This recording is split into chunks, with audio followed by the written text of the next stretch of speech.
Muy bien. Hoy vamos a estar desarrollando el módulo 3. De esta manera estamos dando entonces inicio al módulo 3 denominado Educación Financiera. Aquí vamos a estar viendo temas que ustedes normalmente ya saben, ¿verdad? Se sabe, pero vamos a estar haciendo un refuerzo y recuerden que estas clases estamos dando para que justamente ustedes después puedan transmitirle a sus participantes de una manera sencilla, ¿sí? Y recuerden que no todos los participantes, la mayoría, ¿verdad? No maneja este campo, ¿sí? Lo que es la parte de educación financiera, lo que es metas financieras, plan de ahorro, presupuestos. Entonces, les pido por favor que presten atención.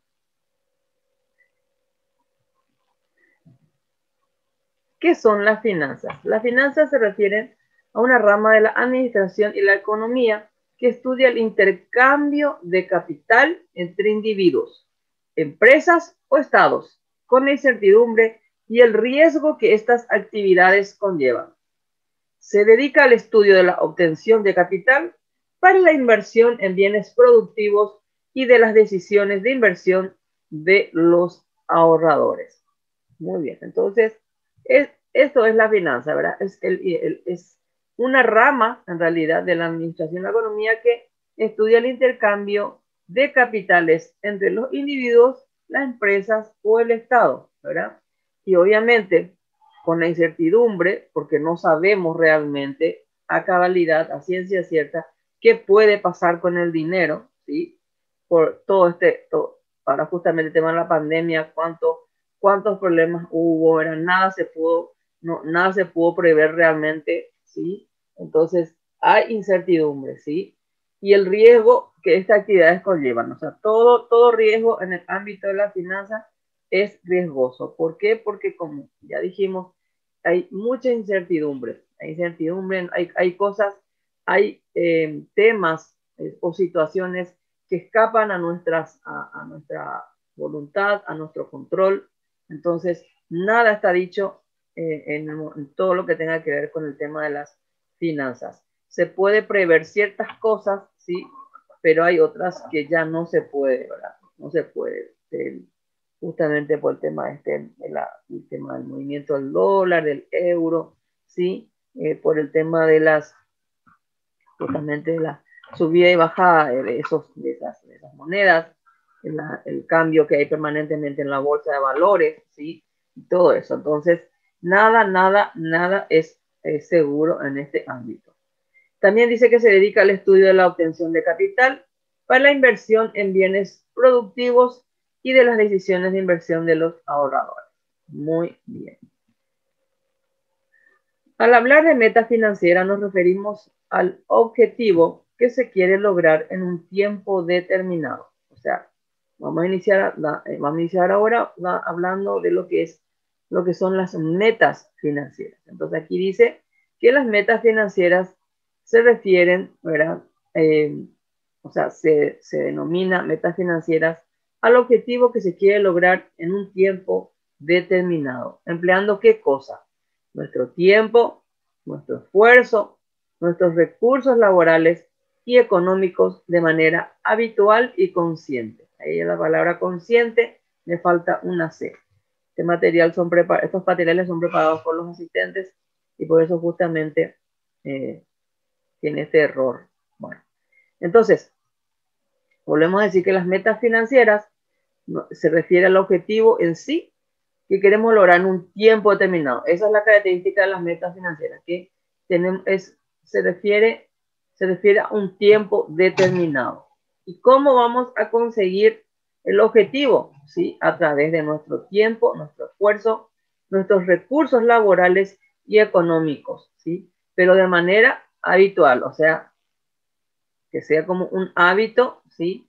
Ahorrar eso, ¿verdad? Y de manera consciente y voluntaria, obviamente, ¿verdad? Muy bien. Aquí hay un grafiquito, ¿sí? De metas financieras, de cómo nosotros podemos establecer nuestras metas financieras y cómo podemos lograr, ¿sí? Aquí se dan cuenta, aquí dice justamente Vamos a agrandar un poquitito para que ustedes también puedan ver, ¿sí? Situación actual, o sea, ¿dónde estamos actualmente? ¿Sí? Y esta es nuestra meta, ¿sí? En nuestra meta, aquí hay 4 niveles de meta. Metas, meta situación futura, aquí, ¿verdad? Meta personal, meta familiar, meta productiva y meta comunitaria. ¿Se dan cuenta? En la meta personal, ¿verdad? Y todas nuestras metas tienen plazos y el monto que nosotros queremos alcanzar. Supongamos que nosotros queremos, supongamos una meta financiera es, por ejemplo, conseguir en el ámbito personal. Si queremos, por ejemplo, estudiar una maestría y eso va a ser dentro de 2 años, supongamos. Entonces ponemos acá maestría, lograr una maestría, conseguir una maestría. Plazo 2 años. Y aquí el monto total de lo que vale tu maestría. ¿Sí? Supongamos que se vale 10 millones. Voy a poner acá 10 millones entonces. Entonces, aquí situación futura, cómo nosotros nos encontramos actualmente. ¿Sí? Luego el camino, o sea, los pasos que tenemos que dar para alcanzar nuestra meta futura. ¿Sí? Entonces, aquí mis recursos actuales, que pueden ser ingresos fijos, pueden ser ingresos extras, ¿sí? Esos ingresos extras, ingresos fijos, son los ingresos que tenemos mensualmente, con el monto fijo, puede ser nuestro salario mensual. Y los ingresos extras pueden ser, por ejemplo, qué sé yo, cualquier una actividad extra que vos hagas vendiendo algo, o si tienes algún alquiler de algún inmueble, o si tienes alguna remesa que te envían, todo eso aquí se coloca en la parte de mis recursos. Luego, en acciones para llegar a mi meta, ¿sí? Acá se ponen las acciones. Pueden ser de repente aquí, si no tengo un trabajo extra, acá pones colocar, por ejemplo, conseguir un trabajo extra, o por ejemplo, reducir los gastos innecesarios. Bueno, esas son acciones concretas, ¿sí? Acciones concretas para, o medidas que vamos a tomar para llegar a nuestra meta. ¿Ven? Entonces, así vamos armando nuestro cuadrito de metas financieras. Y obviamente, sí, nosotros ya sabemos que esto tiene que ser algo habitual, ¿sí? Algo habitual. O sea que si nosotros queremos llegar a nuestra meta, es esto de las acciones o de conseguir un trabajo extra, entonces durante esos 2 años tenemos que sí o sí tratar de ver algún ingreso adicional, ¿sí? Sí o sí. Entonces, como vuelvo a repetir, tiene que ser algo habitual para que surta efectos, para que podamos ver los efectos de juntar nuestro dinerito y llegar a nuestra meta. Y así lo mismo se hace para cada, ¿cómo se dice? Para cada situación o cada meta que tengamos. Meta familiar de repente puede ser comprar una casa, comprar un vehículo para la familia, comprar equipos informáticos para los hijos, ¿verdad? Entonces eso se va colocando aquí, ¿verdad? La misma cosa, el plazo, por ejemplo, 1 año, y acá el monto que nos va a salir, ¿verdad? Supongamos si son adquisición de equipos informáticos, por ejemplo. Del tema del auto, la casa, obviamente va a llevar un poquito más de tiempo. El auto, qué sé yo, 2, 3 años. La casa de repente puede ser a 5 años o a 6 años, ¿verdad? Entonces, establecer nuestras metas a alcanzar en todos los ámbitos, ¿verdad? Metas productivas, de repente si quieres emprender algún negocio, metas comunitarias, ¿verdad? Todo eso, así para cada ámbito de nuestra vida, siempre tenemos que establecer este orden, ¿verdad? ¿Cómo se dice? Tenemos que tener este hábito de establecer metas, ¿sí? Metas financieras, ¿sí? Entonces, el, el, el, la característica principal de las metas financieras, entonces, es que nos movemos en base a objetivos por plazos determinados, ¿sí? Obviamente. ¿Y cómo alcanzamos esos objetivos? A través de los esfuerzos que hagamos, de nuestro tiempo también, ¿verdad? Obviamente, ¿sí? Y de los recursos que utilicemos, ¿sí? Muy bien. Entonces, esto que acabamos de ver es un modelo de plan de metas financieras, lo que acabamos de ver. Luego están los presupuestos, ¿sí? Otro de los puntos principales que son muy importantes para nuestro manejo financiero, ¿sí? ¿Qué son los presupuestos? Los presupuestos, bueno, el presupuesto es el registro de los ingresos y gastos dentro del periodo de tiempo que puede ser semanal, quincenal o mensual. ¿A qué nos ayuda? A controlar los gastos, a conocer las posibilidades de ahorro y tomar decisiones sobre invertir o tomar un crédito, ¿sí? Entonces, ¿qué es el presupuesto? En pocas palabras, el registro de ingresos y gastos dentro de un periodo determinado, ¿sí? ¿Para qué nos sirve? Justamente para poder controlar nuestros gastos, ¿verdad? Para ver si podemos ahorrar y para tomar decisiones sobre inversiones que podamos hacer en el futuro, ¿verdad? Tomar un crédito, ¿sí? De repente para comprar nuestra vivienda, todo eso, ¿verdad? Muy bien, vamos a ver entonces qué son los ingresos. Se refieren, ¿sí?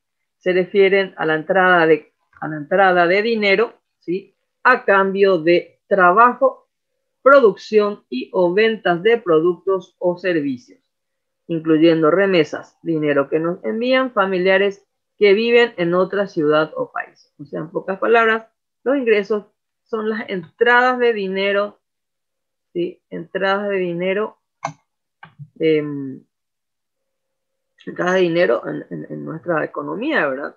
¿A cambio de qué? Por nuestro trabajo, por el trabajo que hagamos o por alguna producción o venta de productos o servicios, o también por algún dinerito que nos estén remitiendo desde del exterior o del interior mismo del país, ¿verdad? ¿Y qué son los egresos? ¿Sí? Se refiere a los pagos por servicios, productos o compromisos financieros asumidos por las personas o familias. Es destinar dinero para conseguir bienes o servicios, ¿sí? Entonces, esos son los egresos, ¿sí? En pocas palabras, eso es todo lo que sale, ¿verdad? Por el pago en concepto de servicios, productos o algún compromiso, alguna deuda financiera que hayamos asumido, ¿verdad? De manera personal o familiar. Aquí vamos a ver un modelo, ¿sí? De presupuesto. ¿Ven? Ustedes pueden verificar.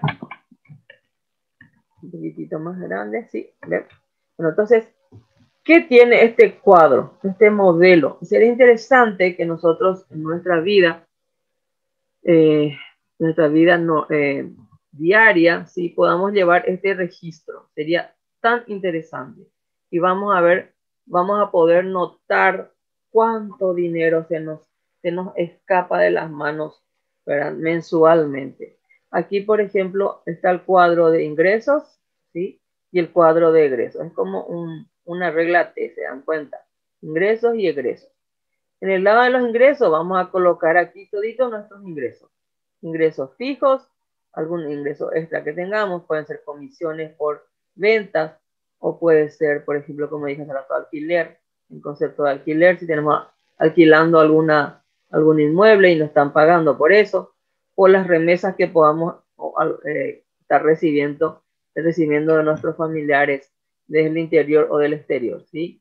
Todo lo que sea ingreso a las arcas de ustedes, eso colocan aquí.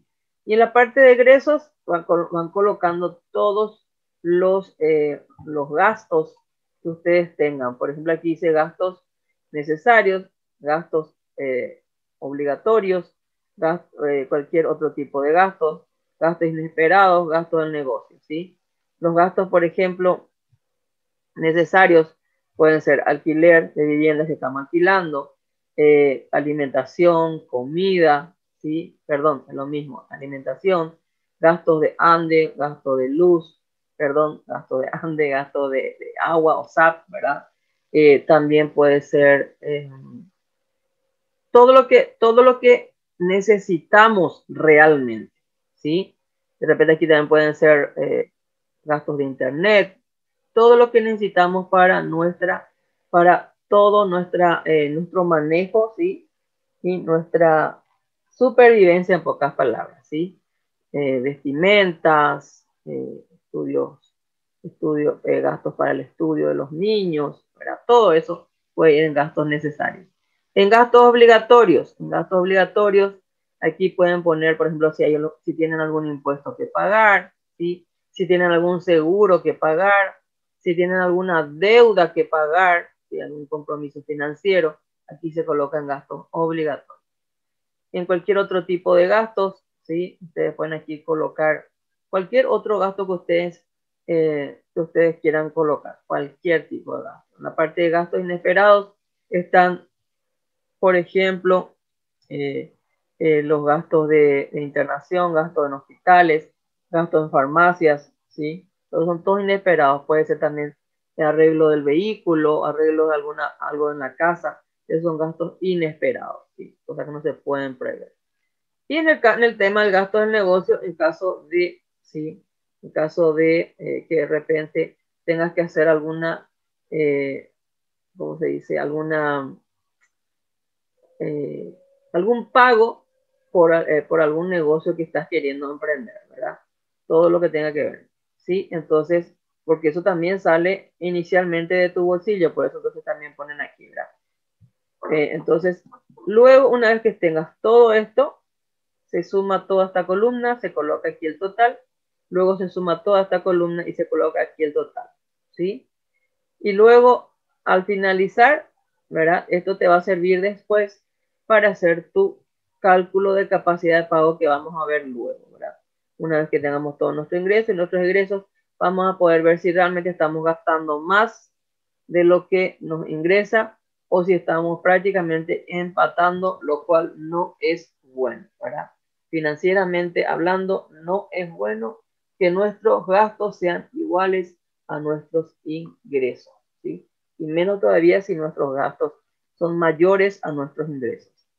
Bueno, entonces, imagínense si ustedes día a día, es más, les desafío y les animo a que un día se tomen el trabajo de agarrar una agendita y anotar cualquier dinerito que sale del bolsillo de ustedes. Por ejemplo, se van por ahí, supongamos que se fueron en el trayecto de su casa y el trabajo, ¿sí? Le pidieron moneditas en el semáforo, ¿sí? Y dieron 2.000 aquí, 2.000 allá, bueno, anoten ese monto, ¿sí? Después de repente se les ocurrió, se fueron por ahí, tuvieron hambre, compraron unas empanaditas, una gaseosa, anoten ese monto. Después, de repente estuvieron en el trabajo, se organizó algún brindis por el festejo de alguien, ustedes tuvieron que dar en forma sorpresiva un 20.000, 30.000, anoten ese monto. Todo lo que va saliendo en el día. Les animo a que anoten y que al fin de semana revisen cuánto dinero salió de su bolsillo. Y se van a dar cuenta cómo realmente perdemos fácilmente el control de nuestros gastos. Y ahí se van a dar cuenta de la cantidad de gastos innecesarios que tenemos, ¿sí? Eso es bueno, yo les digo esto justamente por experiencia propia, ¿sí? Yo decía, pero ¿qué es lo que se me da todo mi dinero? Sí, sí, ¿verdad? Entonces un día tomé el trabajo de anotar. Impresionante es cómo se va el dinero, ¿sí? En pavadas que uno va dando en el día, ¿sí?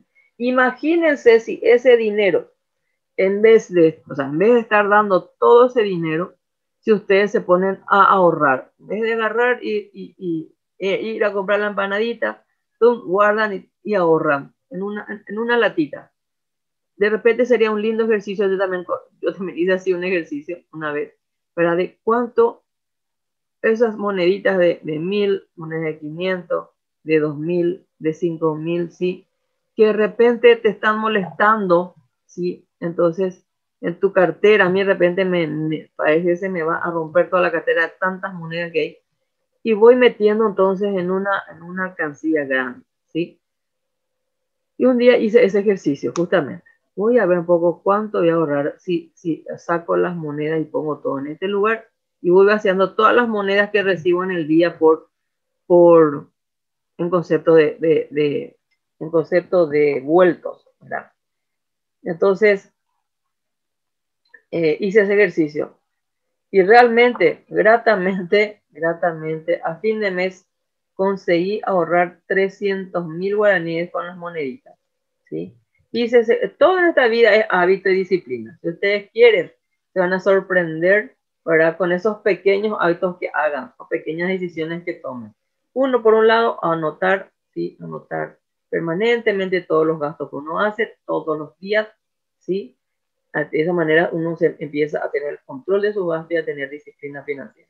Y lo segundo es ir ahorrando esas moneditas que tenemos y nos están molestando. A fin de mes agarran todas sus monedas y cuenten y van a ver cuánto dinero tienen. Son pequeños truquitos para ahorrar, ¿sí? Son pequeños truquitos para ahorrar realmente. Muy bien.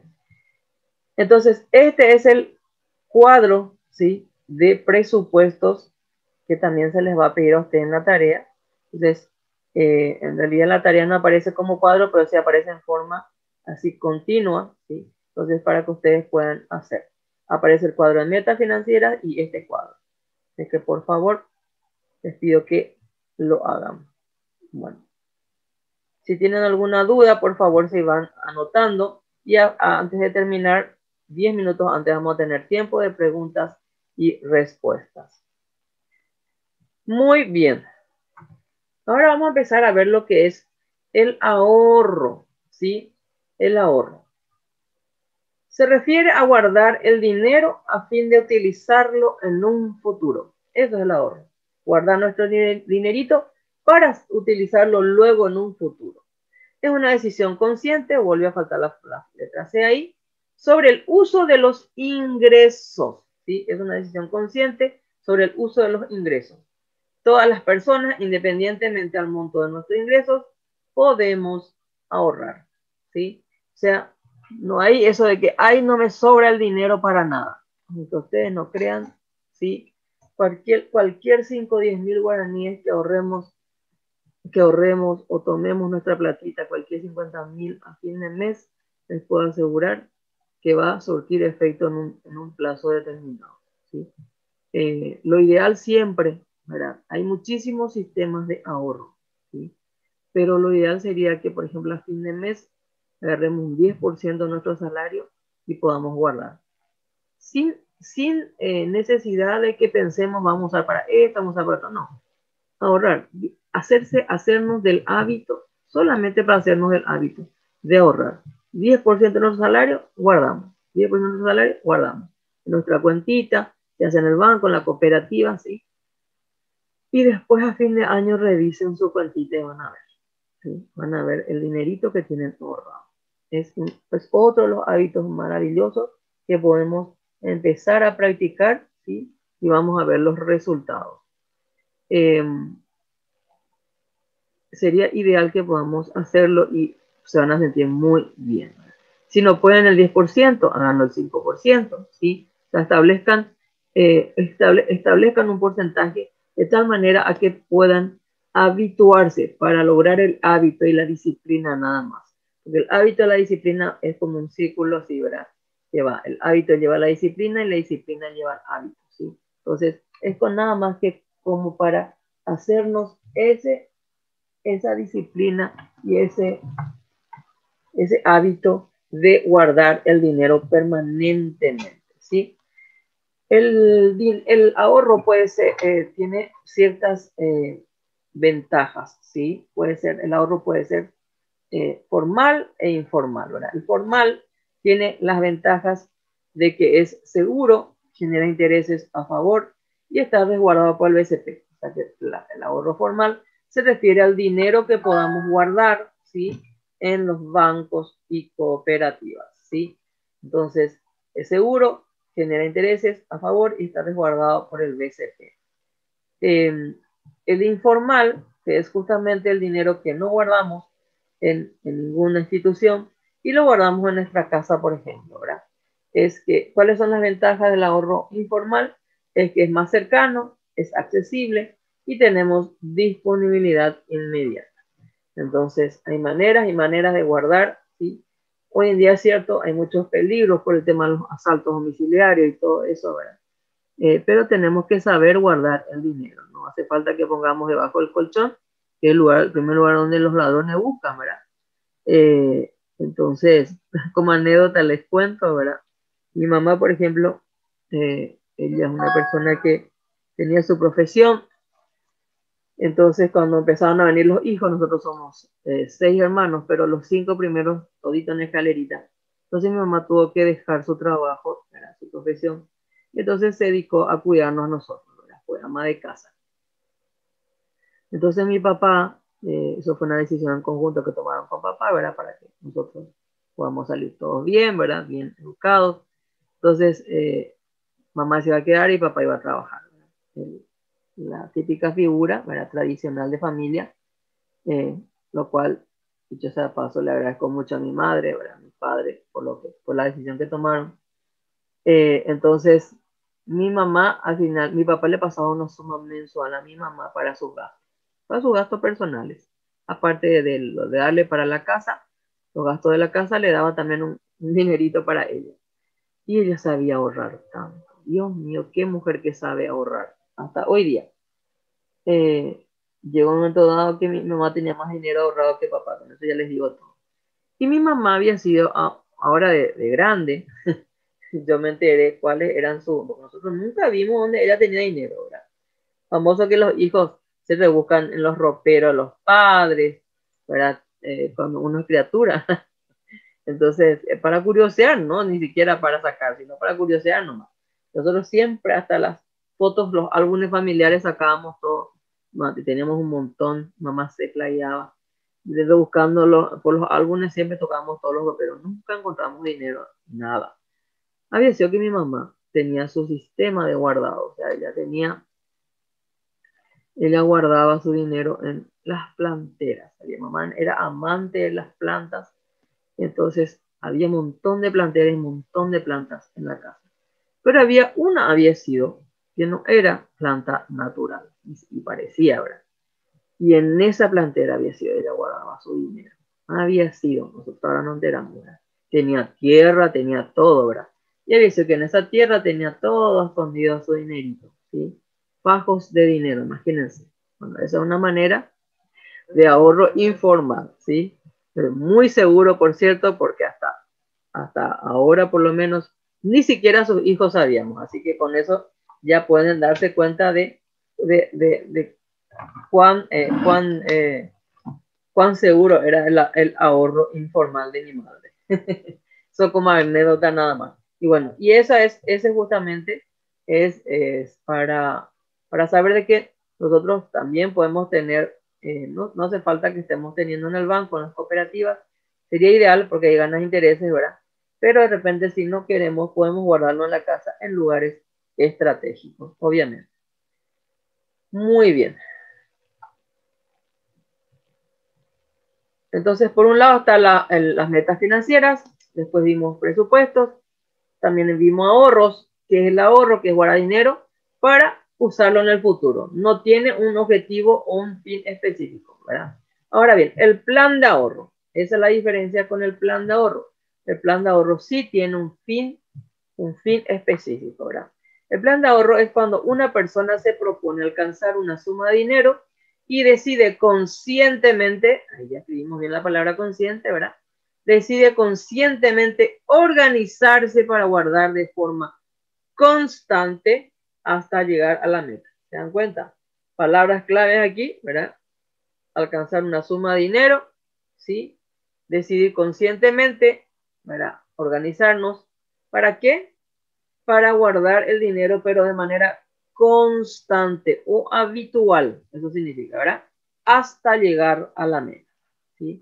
Entonces, el plan de ahorro es un instrumento para las metas financieras. ¿Se dan cuenta? Entonces, el plan de ahorro es cuando la persona se propone alcanzar una suma de dinero y decide justamente, conscientemente, organizarse para alcanzar esa meta. Vamos a continuar entonces nuestra clase, ¿sí? Habíamos visto metas financieras, luego vimos presupuestos, luego vimos ahorro, plan de ahorro, ¿sí?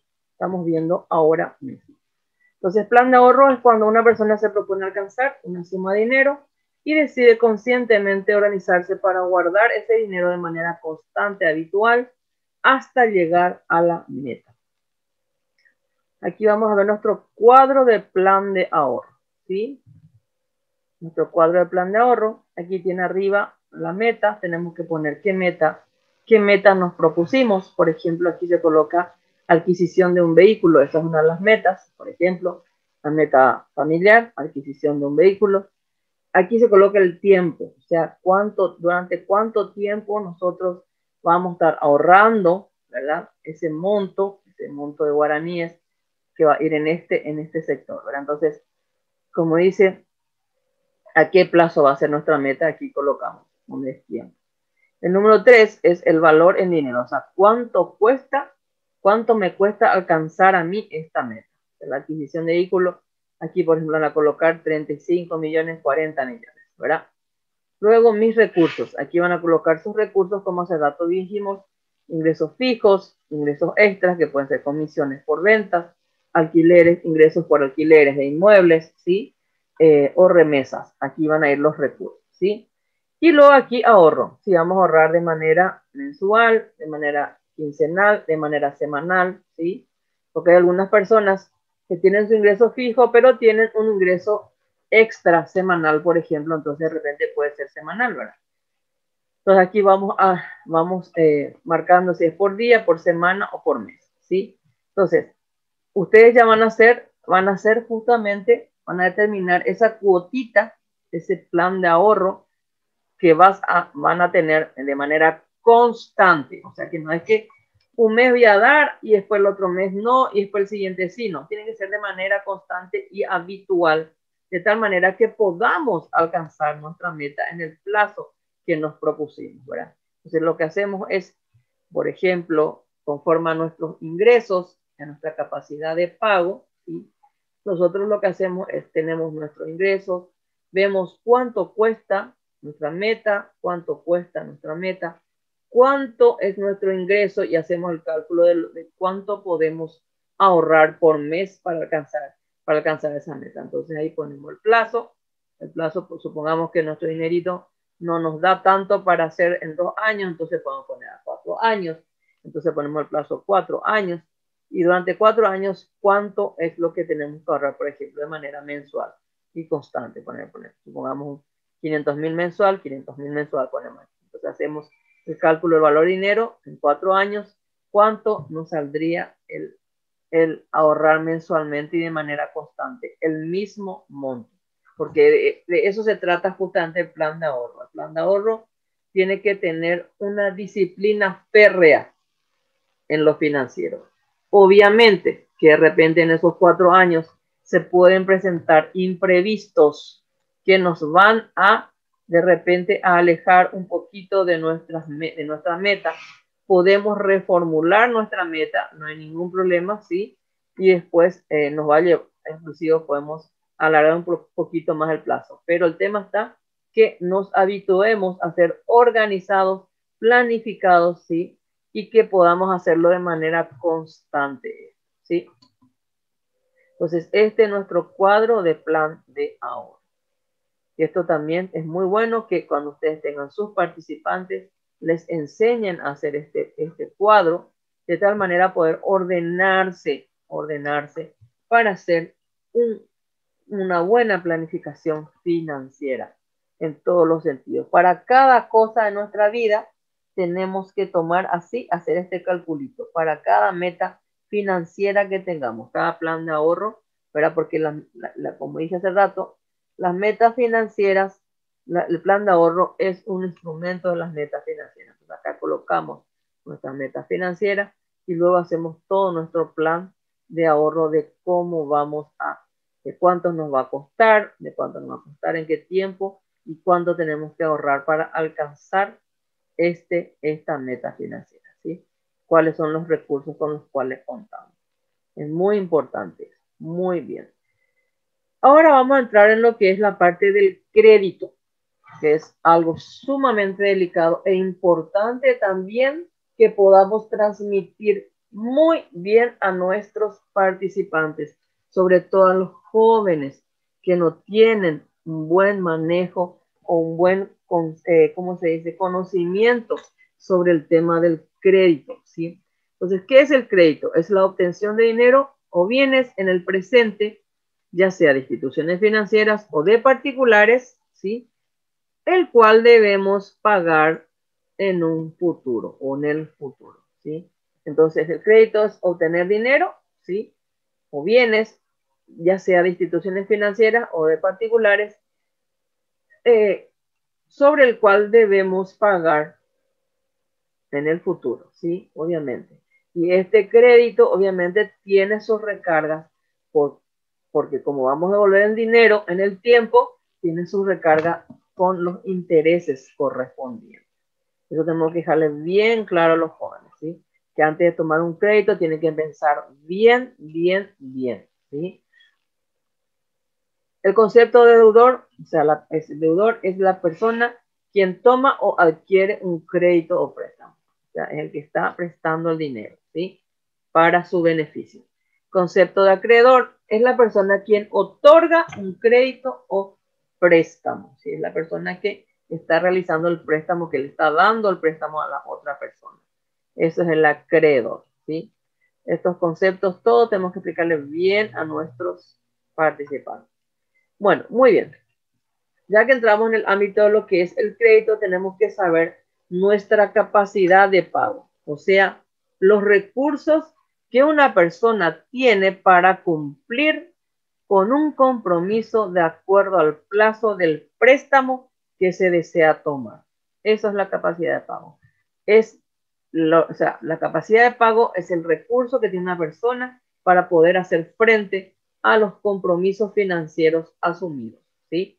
En pocas palabras es eso. Es decir, ¿hasta cuánto puedo endeudarme yo?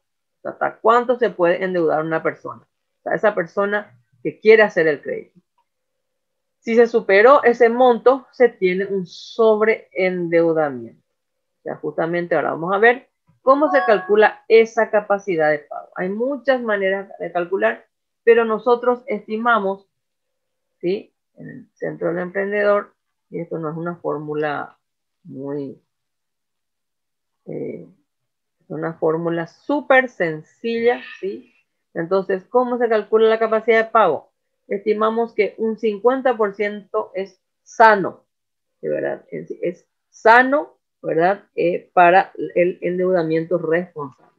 Entonces, calculamos por un lado los ingresos que tenemos. Aquí tienen que ser los ingresos fijos. Los ingresos extras no tienen que tener en cuenta para la capacidad de pago. ¿Por qué? Porque los ingresos extras son extras. Y como tal, muchas veces no depende de la persona. Depende de la situación, de que hayamos vendido, de la suerte, ¿verdad?, de que hayamos vendido o de que tengamos ese ingreso extra, ¿sí? Pero realmente el pago, el compromiso financiero tiene que hacerse sobre el ingreso fijo. ¿Por qué? Porque el compromiso, una vez que asumimos, ya no nos espera, tenemos que cumplir, ¿sí? Y no podemos estar esperando a tener el ingreso, que nos entre el ingreso extra primero para pagar. Entonces, el ingreso extra no sabemos si va a ocurrir, entonces tenemos que hacer sobre algo certero. ¿Y qué es lo certero? El ingreso fijo que tenemos, ¿sí? Entonces, hacemos el cálculo del ingreso, acá, ingresos fijos, y todos los gastos que tenemos, todos, completos, los necesarios, los obligatorios, los inesperados, todo tenemos que incluir aquí. ¿Por qué los inesperados también? Tenemos que hacer un cálculo estimativo de inesperados también. Justamente para que el día de mañana, si por ahí asumimos el compromiso, también ya estén incluidos esos gastos aquí. ¿Por qué?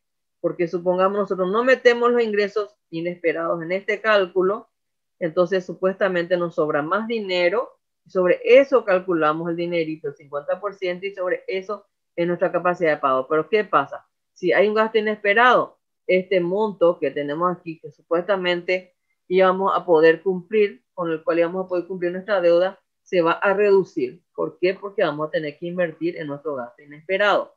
Entonces, por eso aquí tiene que estar incluido ya el cálculo de los gastos inesperados, aproximadamente, ¿sí? Se hace un gasto aproximado.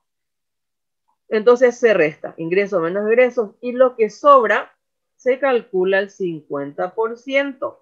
Y eso que te sobra, ¿verdad? Del dinero, del saldo de tu ingreso-egreso, menos el 50%, ¿sí? Eso que te sobra es tu capacidad de pago. Eso es un endeudamiento responsable. O sea que este dinero que es en este caso es 125,000, es 125,000 es lo que vos vas a poder pagar, ¿sí? Lo que vos vas a poder pagar mensualmente y vas a estar tranquilito. ¿Por qué? Porque te va a sobrar el otro 50%, ¿sí? Entonces, holgadamente vas a poder pagar este monto mensual tu compromiso financiero en el caso de que tengas que tomar un crédito. Si nosotros subimos aquí el monto, ¿sí? Por ejemplo, nosotros aquí ponemos del 60% o 70% y ese monto es nuestra capacidad de pago. Imagínense, nos va a quedar un 30% nomás ya de nuestro dinerito para poder gastar en otras cosas que, no, que nos aparezcan en el camino durante el mes, ¿sí? Hasta nuestro próximo salario fijo. Imagínense. Entonces, si nosotros acá hacemos un cálculo más grande del 70 o 60%, eso ya es un endeudamiento irresponsable. Quiere decir que ya no estamos prácticamente sobreendeudando. Y si hacemos sobre el 100%, ni qué decir, ¿verdad? Supongamos que nosotros nos sobra nuestro dinerito, este es el dinero que nos sobra de nuestros ingresos y egresos, y este monto dedicamos todito al crédito, a pagar un crédito. Eso es un endeudamiento súper irresponsable. ¿Por qué? Porque no nos deja ni un margen para que nosotros podamos realmente manejarnos. Y hay algo inesperado, o nuestro gasto inesperado sube de nuestro cálculo que hicimos aquí, entonces ahí vamos a estar en serios problemas, ¿sí? Vamos a entrar en rojo. Entonces tenemos que evitar eso. El endeudamiento responsable es hacer el cálculo del 50% sobre el saldo de nuestros ingresos y egresos. Eso es un endeudamiento responsable. El 50% sobre nuestros ingresos y egresos, ¿sí? Muy bien. Como dice aquí, antes de tomar una deuda, siempre es importante calcular la capacidad de pago. Pero sobre todo, en primer lugar, uno tiene que pensar, ¿realmente necesito este crédito? ¿Sí? Si demasiado necesitamos, entonces lo tomamos, pero hacemos antes nuestro cálculo de capacidad de pago. Hay personas que son, yo les llamo esclavas financieras. ¿Por qué? Porque les gusta vivir del crédito. Lo peor que hay es vivir del crédito, ¿sí? Lo peor que hay. Si es cierto, muchos dicen, pero la única manera de que los pobres consigan sus cosas a través de las cosas a crédito. Sí, es cierto, pero uno tiene que tratar de depender lo menos posible de los créditos, ¿sí? Uno, porque a fin de mes podemos ver nuestro dinero, ¿verdad? No hay cosa más motivante, más motivadora que llegas a fin de mes y cobrar todo tu dinero y poder ver en qué se va a ir tu dinero, en esto, en lo otro, y que te sobre, ¿verdad? Para tus gastos. Es lo más lindo que hay, es muy motivador. Pero hay personas que llegan a fin de mes o, por ejemplo, terminan de pagar un crédito o no terminan de pagar, están por pagar todo, faltan 1 o 2 meses y ya están pensando en qué otros créditos van a tomar. Y eso, por ejemplo, está muy mal. Esa esclavitud financiera tenemos que desterrar de nuestras cabezas y tenemos que ayudarles a desterrar a nuestros participantes. Hoy en día los jóvenes, por ejemplo, piensan que total, a crédito voy a comprar. Compran su moto a crédito, compran para sus camas, para su televisor, para sus jueguitos, ¿sí? Todo a crédito. ¿Y qué pasa? De repente se quedan, aparte de que los jóvenes no tienen mucha conciencia de lo que es el compromiso financiero, ¿sí? Creen que ese dinero a crédito es algo mágico y que de repente si dejan de pagar no pasa nada, ¿sí? Total, no pasa nada. Esa es la conciencia que hoy en día tienen la mayoría de los jóvenes. Y no, tienen que tienen que aprender que un crédito es algo serio y que cuando asumimos algún crédito tenemos que cumplir por nuestro nombre crediticio, por la comunidad en sí, porque ese dinero no es nuestro, es dinero ajeno que estamos prestando y que tenemos que devolver y que por eso tenemos que pagar intereses. Por eso nos hacen firmar todo lo que nos hacen firmar al momento de darnos un crédito. Entonces, tenemos que estar conscientes de eso y tenemos que ser responsables a la hora de tomar un crédito. Eso sería interesante que los jóvenes de hoy en día aprendan, porque los jóvenes, y les digo por conocimiento de causa, porque tengo sobrinos, ¿verdad? Que cuando tienen su primer trabajo ya quieren comprarse el mundo entero, ¿verdad? Entonces tienen su trabajo, a los 1 o 2 meses, ellos ya están haciendo compras de todas las cosas. Conste que uno trata de guiarles, orientarles, pero no escuchan, ¿verdad? Pero por lo menos tenemos que hacer el intento, ¿verdad? Entonces compran un montón de cosas y encima no son constantes tampoco en el trabajo. A los 5 o 6 meses ya se les echa o ya quieren renunciar por cualquier cosa, alguien le levantó un poco la voz, ya denuncian y ya dejaron, y la cantidad de deudas encima, ¿verdad? Después viene el tema del nombre crediticio totalmente ya manchado, ¿verdad? Y después cuando realmente maduran, quieren formar familia, se dan cuenta que ya no tienen un buen nombre crediticio, ya no pueden sacar nada crédito, ¿verdad? No pueden tampoco comprar sus cosas al contado y se van frustrando, ¿verdad? Entonces, para evitar eso, tenemos que educar bien a nuestros jóvenes, ¿sí? Muy bien. Tenemos que ser conscientes de la deuda que vamos a tomar, como les estuve explicando, y ser responsables en el pago a fin de evitar atrasos, pago de interés por mora y malos historiales crediticios. Justamente eso también tenemos que explicarle a nuestros jóvenes que tenemos que evitar caer en mora. ¿Por qué? Porque el caer en mora trae más pagos de intereses y ahí empieza a crecer como una bola de nieve el problema, ¿sí? Y ahora que justamente dije la palabra bola de nieve, se me vino a la mente algo que siempre también cuando toco estos temas, ¿sí? Toco estos temas de lo que es el crédito, también se me vienen a la cabeza las tarjetas de crédito, ¿sí? Yo trabajé muchísimo tiempo en instituciones donde se otorgaban las tarjetas de crédito, ¿verdad? Después trabajé también para una administradora de tarjetas de crédito. Yo les puedo asegurar que las tarjetas de crédito son una de las cosas más terribles para la economía. Las tarjetas de crédito le han fundido a muchísima gente. ¿Por qué? Porque las tarjetas de crédito, ¿sí? Son, yo siempre dije, si vas a tener una estricta disciplina financiera, las tarjetas de crédito son geniales, ¿sí? Si vas a tener una estricta disciplina financiera y si tenés algún ingreso extra, ¿sí? Aparte de tu ingreso fijo, si tenés algún ingreso extra, alguna comisión por ventas, alquileres, como les digo, ¿verdad? Es espectacular. ¿Para qué? La tarjeta de crédito es espectacular, pero para salvarte. Por ejemplo, para el día 15, si vos te quedas sin dinero, la tarjeta de crédito es espectacular. Te vas al súper, compras con tarjeta de crédito. O necesitas de repente un gasto inesperado para tu hijo, te vas con tu tarjeta de crédito y pagas. ¿Dónde está el secretito de la tarjeta de crédito? Es que con tu dinero extra, ni bien te ingrese el dinero extra, inmediatamente vayas a cancelar lo que gastaste con tu tarjeta de crédito.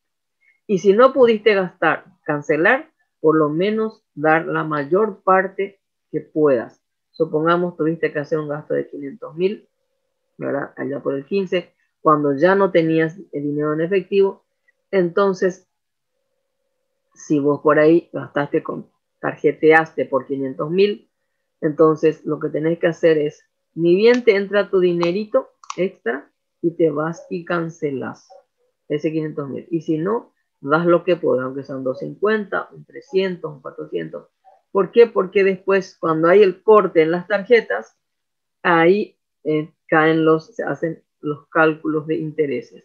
Y siempre es sobre el saldo que tenés de deuda en tu tarjeta. Entonces,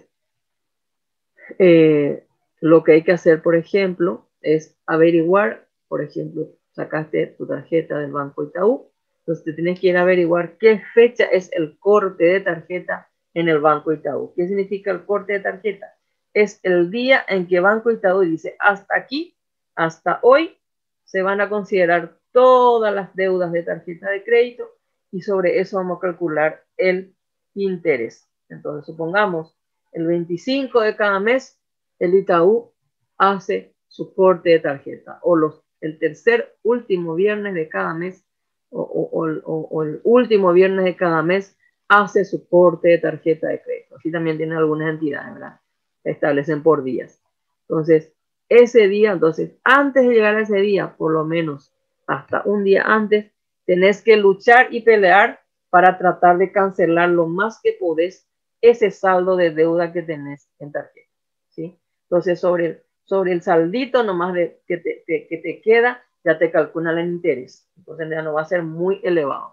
Por eso digo, la tarjeta de crédito es genial si tenés una estricta disciplina financiera. Pero si no la tenés, si nunca luego tenés dinero, si siempre luego estás haciendo préstamos, por favor, tiren, rompan, escondan su tarjeta de crédito.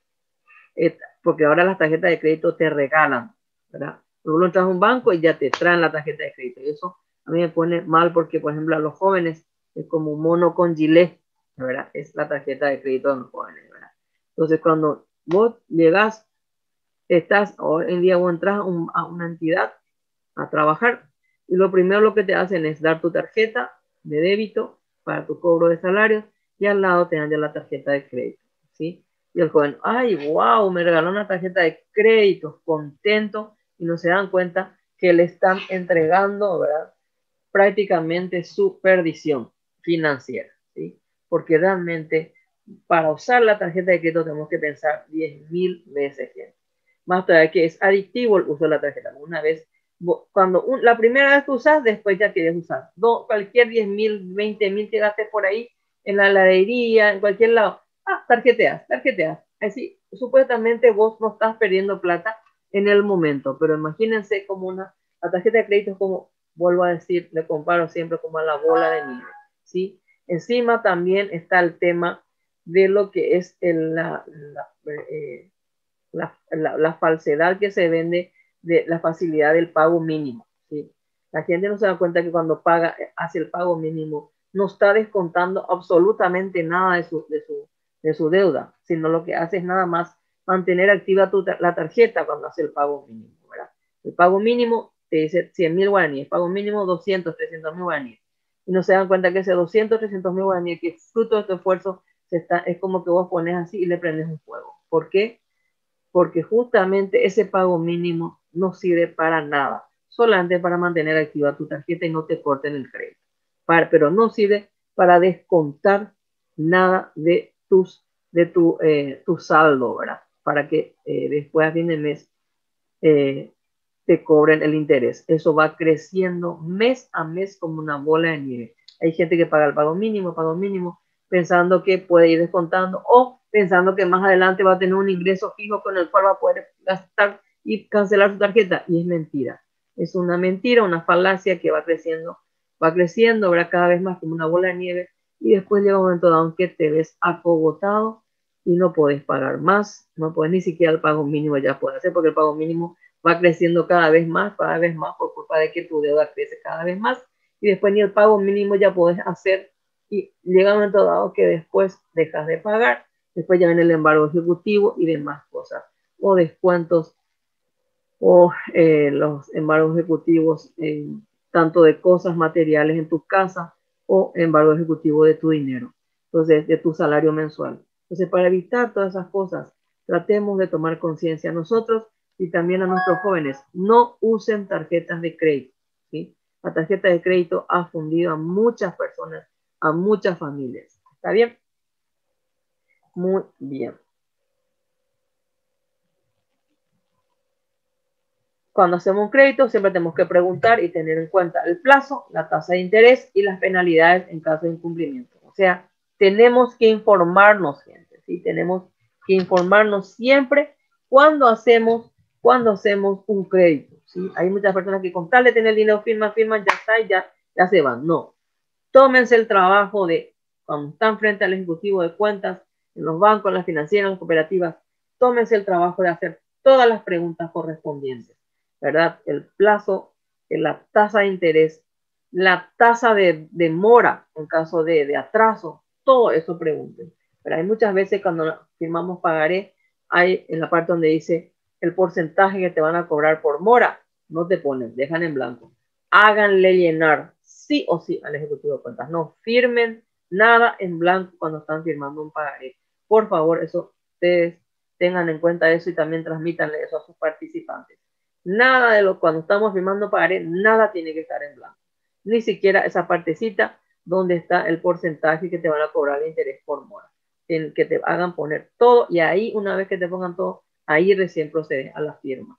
Y la firma, acuérdense, siempre en forma lateral, de abajo para arriba, en forma derecha, hasta alcanzar la última línea la última línea de escritura, ¿sí? De la escritura. ¿Por qué? Para evitar de que quede algún espacio en blanco donde después te puedan llenar a máquina, ¿verdad? Cualquier otra cosa que tengan que pagar. Cuiden mucho todos esos detalles, ¿sí?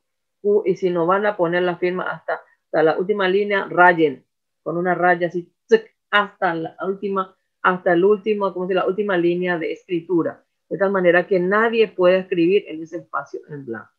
Tienen que tener muy en cuenta todo ese tipo de pequeños detalles cuando estamos haciendo préstamos ya sean bancos, financieras, cooperativas y ni qué decir con personas particulares, con los famosos usureros.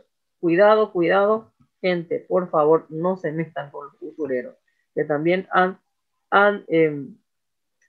producido resquebrajamientos en muchas familias, ¿sí? Perdido sus casas, sus bienes materiales que con tanto esfuerzo han tratado de conseguir durante toda su vida.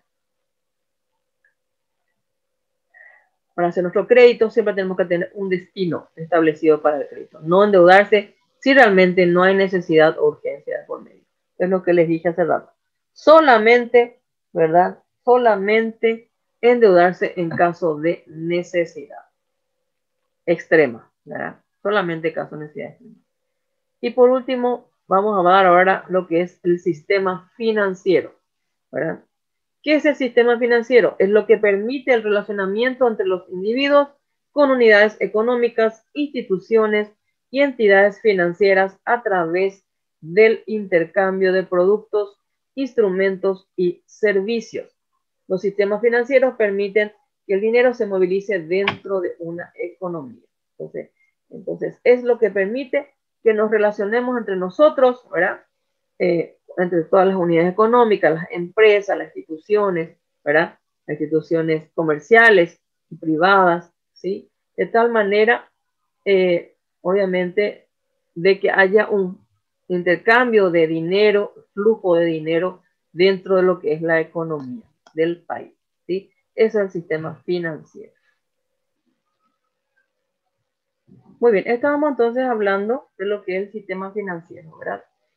Y dentro del sistema financiero justamente hay unas figuras, unos elementos que utilizamos normalmente, ¿sí? El ahorro, el crédito, el seguro y los servicios. El ahorro, tenemos las cuentas de ahorro a la vista, cuentas de ahorro a plazo, los certificados de depósito de ahorros, tenemos los créditos, créditos de consumo para compra de vivienda, los microcréditos, el productivo del negocio. También tenemos los seguros, que es seguros de personas, para vida, ¿verdad? Accidentes, robos, hay muchísimos, ¿verdad? Y servicios, que son las transferencias nacionales e internacionales y los pagos de servicios que hacemos. Entonces, todo esto es lo que justamente mueve todo el sistema financiero en los países, ¿verdad? ¿Cuáles son los derechos de un usuario? Los derechos, así como hay derechos, también hay deberes. Bueno, vamos a hablar ahora primero de los derechos. Derecho a recibir una buena atención por parte del personal de la institución financiera. Derecho a recibir información y aclaración de todas las dudas sobre los productos o servicios financieros que ofrecen las instituciones, ¿sí? O sea, Por eso les digo, no tengan vergüenza cuando van a hacer un crédito, no tengan vergüenza de sentarse a averiguar punto por punto, ¿sí? Punto por punto lo que hay dentro de lo que le están haciendo firmar. Por ejemplo, cuando van a firmar las tarjetas de crédito, porque de seguro, ¿verdad? Alguna vez de repente van a necesitar o van a querer. Entonces, sobre todo en el tema de las tarjetas de crédito, siempre en todos los créditos que hagan, ¿verdad? Pero en las tarjetas de crédito es como un librito, así como un librito que le dan para que uno firme, adelante, atrás, por todos lados, ¿verdad? Lean cada cosa que le hacen firmar, hasta lo que está en las letras chiquititas, ¿sí? Y consulten, averigüen, hagan, aclaren las dudas.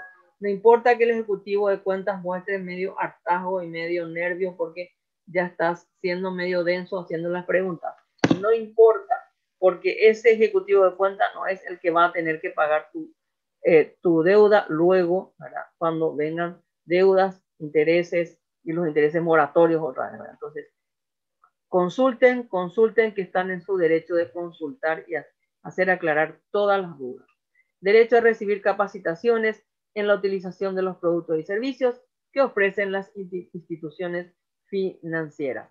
¿Qué sentido? A recibir capacitaciones, supongamos, justamente van a obtener algún crédito o se le va a ofrecer algún programa especial de, por ejemplo, de un ahorro a plazos combinados y cosas así. Si va a haber alguna capacitación al respecto, ¿verdad? Tómenlo, vayan, asistan, infórmense, investiguen, ¿sí? No dejen nada sobre el tintero por aclarar, gente. Derecho a conocer todos los costos del producto o servicio y las condiciones de la institución financiera para no tener malos entendidos. Todo, ¿verdad? Bien clarito. Derecho a realizar quejas y reclamos y ser atendidos en forma y tiempo, en tiempo y forma en realidad. Así como hay deberes, derechos, también hay deberes, ¿verdad? Nosotros tenemos que cumplir como usuarios financieros. Revisar y analizar detalladamente las condiciones de los productos o servicios antes de adquirirlos. ¿Por qué? Porque una vez que ya firmaste, después ya no hay reclamos, ¿sí? Ya firmaste tanto por ciento de interés, firmaste en blanco la parte de interés moratorio y después voy a decir, pero a mí no me avisaron nada del porcentaje. Pues ese ya es tu problema. Si vos en el momento en que hiciste el crédito no averiguaste, ¿verdad? O no hiciste que te aclaren todo, entonces después ya, como el famoso dicho, no hay tu tía, tenés que cumplir como sea. Ya es un deber tuyo cumplir con ese compromiso financiero. Cumplir en tiempo y forma con los pagos de las cuotas de los créditos y los servicios adquiridos, como dije recién. Brindar información correcta a la institución también es un deber. Tenemos que dar los datos correctos sobre nuestros por ejemplo, nombre, apellido, teléfono, domicilio y sobre todo domicilio. Hay gente que se cambian de lugar y se callan, ¿verdad? Entonces, eso es una deshonestidad, ¿sí? Entonces, para evitar que supuestamente o cambian de celular, ¿sí? Y no avisan el nuevo celular, ¿sí? Eso es deshonestidad. Llevar un registro de la cantidad de pagos que ya se hizo y controlar si le están cobrando bien, ¿sí? Entonces, eso es un deber que tenemos nosotros, ¿sí? Llevar un control también estricto de los pagos mensuales que hacemos, ¿sí?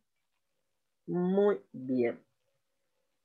Hay canales de quejas y reclamos. O sea, cuando un producto o servicio no se da de acuerdo a lo pactado, las personas están en su pleno derecho de reclamar. El reclamo es cuando un cliente o consumidor comunica a la institución financiera estar disconforme con el producto o servicio prestado. También se puede presentar quejas cuando no se está conforme con la atención recibida, ¿sí? Cuando no se está conforme con la atención recibida en la institución financiera. O sea, este es el procedimiento para hacer las quejas o reclamos, ¿sí? Es un derecho que tenemos, ¿sí? Entonces, en primer lugar, tenemos que directamente hablar con la institución financiera, con nuestro ejecutivo de cuentas. Si nuestro ejecutivo de cuentas no nos hace caso, pidamos con el gerente, con el jefe de esta persona, ¿verdad? Entonces, para ver si nos atienden en la institución financiera. Si en la institución financiera no nos hacen caso, está el BCP para el caso de las bancos financieras o el INCOP en caso de las cooperativas.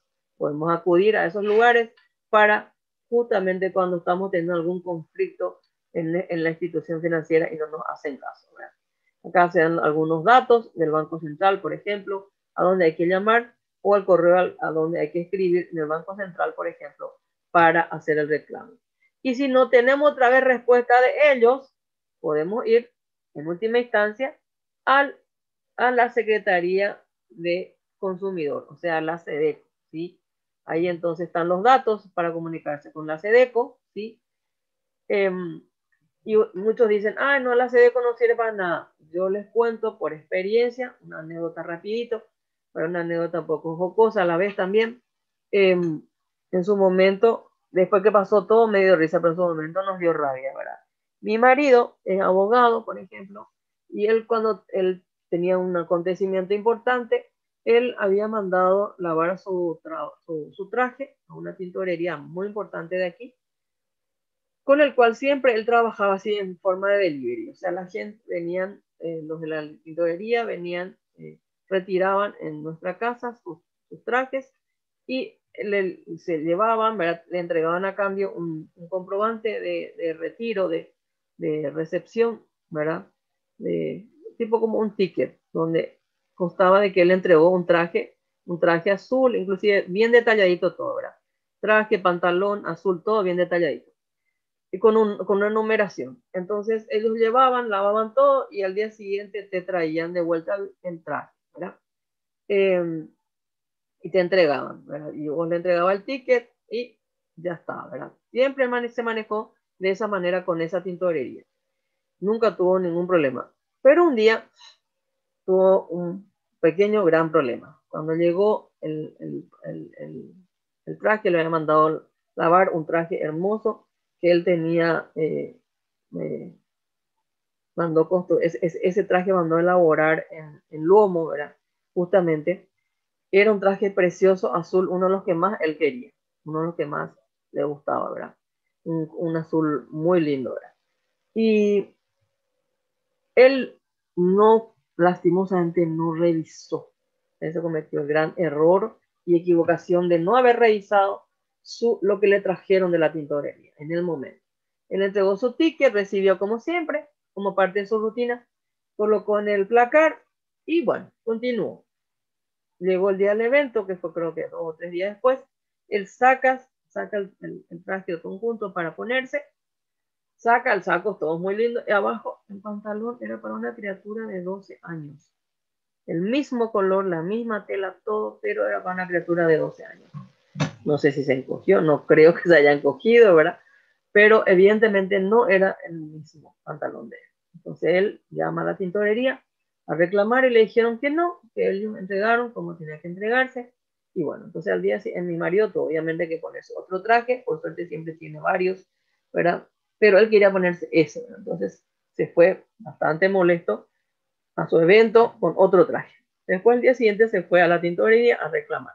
Los empleados la atendieron, no le reconocieron. Pidió hablar con el gerente. El gerente la misma cosa, le dijo que él confiaba en sus empleados y que él había entregado ese pantalón. Y él le dijo, pero a usted, ¿le parece que esto puede ser mío? Le dijo, y le mostró, ¿verdad?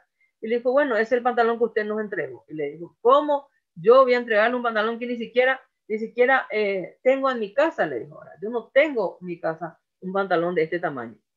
Bueno, entonces ellos no quisieron hasta el último reconocer, entonces él se fue a la sede, directo se fue a la sede, se fue a reclamar.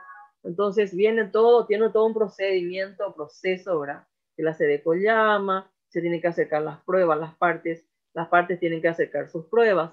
Mi marido acercó fotos, acercó, inclusive, me acuerdo que él siempre tiene una disciplina, ¿verdad? De que él, cuando recibe algún ticket o algo así, le saca foto por si se le pierda, ¿verdad? También acercó la foto del ticket de la tintorería que comprobaba que ellos habían llevado y traído en la casa. También las facturas, todo eso, porque con facturas se manejaban, ¿verdad? Y bueno, en síntesis, lo de la SEDECO, llegó un día, le citaron a los dos, le citaron a los dos y ellos hacen de mediadores, ¿verdad? Entonces trataban de mediar para que se llegue a un acuerdo. El gerente, cerradísimo en su postura, dijo que no, que no y que no. Y mi marido también re cerrado, obviamente le dijo, yo lo único que quiero es que se me dé mi pantalón. Yo no quiero otro pantalón, solo un pantalón, ¿verdad? Quiero que se me devuelva mi pantalón. Y pues, es por la actitud más que nada, lo que le daba rabia, ¿verdad? Entonces, al final no se llegó al acuerdo el día de la mediación. Bueno, entonces después entró en un proceso de análisis, verificación y demás. La SEDECO terminó sentenciando a favor de mi marido, ¿sí? Entonces les sentenció a los de la tintorería a devolverle un traje nuevito. O sea, no solamente el pantalón, una elaboración de un traje completo en el mismo lugar de donde se había confeccionado, que era el lomo, porque mi marido justo también había presentado la factura del traje del lomo, ¿verdad? Entonces, al final tuvo que, luego, la tintorería salió perdiendo más lejos porque no solo tuvieron que devolver la elaboración de un pantalón igualito, sino el traje completo. Entonces, hasta hoy mi marido tiene su traje, un ratito.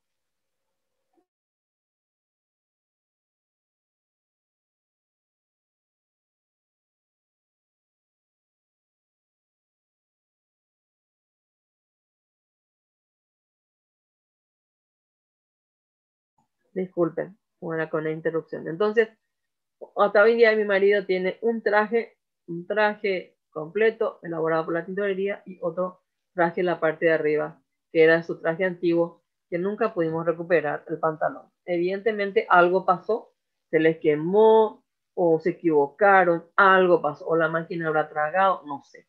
Pero evidentemente algo pasó y entonces ellos mandaron ese pantalón en reemplazo del pantalón original de mi marido. O sea, imagínense.